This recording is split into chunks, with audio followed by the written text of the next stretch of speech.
Allez, coup de projecteur sur un arbre qui est extrêmement recherché pour son bois, le Douglas ou le Douglas. Nous sommes dans le plus bel arboretum de France, Pézanin. Florian, président des Amis de Pézanin. Le Douglas ou Douglas, comment on dit, Florian? Bonjour, on dit les deux. Le Douglas. En tout cas, c'est un magnifique arbre avec des jolies propriétés mécaniques. Et puis c'est un arbre qu'on peut utiliser naturellement pour tout ce qui est bardage bois et tout, lame de terrasse et tout.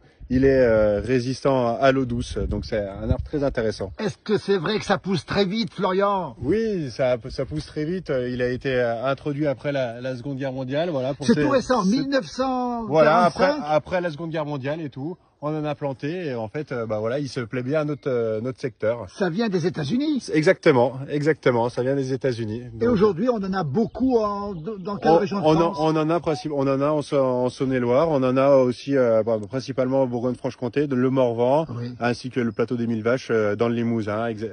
Voilà. Le Douglas. Alors, on est à Pézanin ici. Vous avez toute l'explication à une petite plaquette magnifique faite par les Amis de Pézanin. On sait tout là-dessus. Un arbre de 40 à 50 mètres, ça peut vivre 500 à 700 ans, Florian? Voilà, on dirait pas comme ça. Donc là, c'est des arbres qui sont tout récents, qui ont une cinquantaine, 60 ou voire plus. Mais on peut dire qu'ils sont encore dans leur jeune âge, ils peuvent encore pousser, ils peuvent encore vivre. Donc c'est vraiment un arbre qui est intéressant. Alors, voilà. Ce qui est très curieux, Florian, c'est que c'est marqué aussi, au froissement, les aiguilles dégagent une odeur de citronnelle. Alors, on a les aiguilles, démonstration. Voilà, vous pouvez sentir la citronnelle, donc un anti-moustique, ça sent comme l'anti-moustique, voilà. Est-ce que ça fait fuir les moustiques? Non, malheureusement, ça fait pas fuir les moustiques, mais bon, ça sent la citronnelle. Le Douglas. Alors nous, ce qu'on aime beaucoup là-dessus, ce qui est très intéressant, c'est les pommes de pin.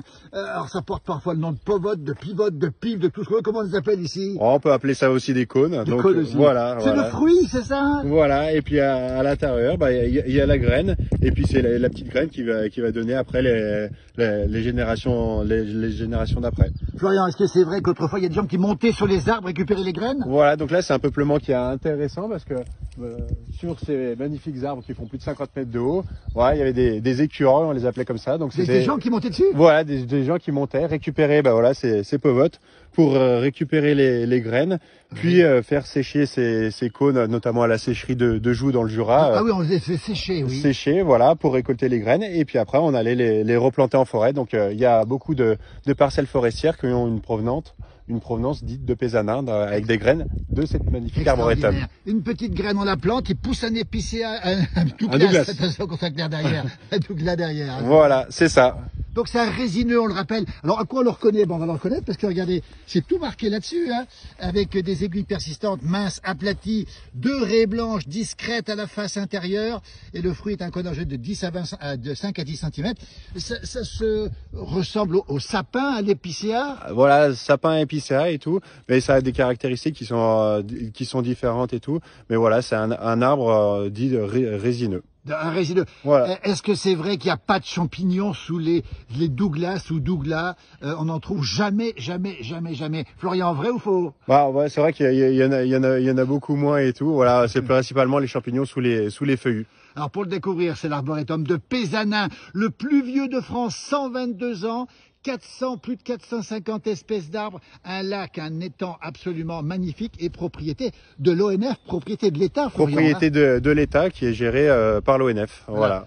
Et bravo à votre association, les Amis de Pézanin. Vous êtes le président, Florian. Vous faites quoi ici? Vous entretenez? Voilà, on entretient en collaboration avec l'Office national des forêts et tout. On anime et tout. On essaie de faire connaître ce magnifique site qui est encore assez méconnu au sein de cette magnifique Saône-et-Loire. On va le dire, vous connaissez tout particulièrement le Douglas. Le Douglas, c'est votre métier, Florian, aussi. Voilà, c'est également mon métier dans le cadre professionnel.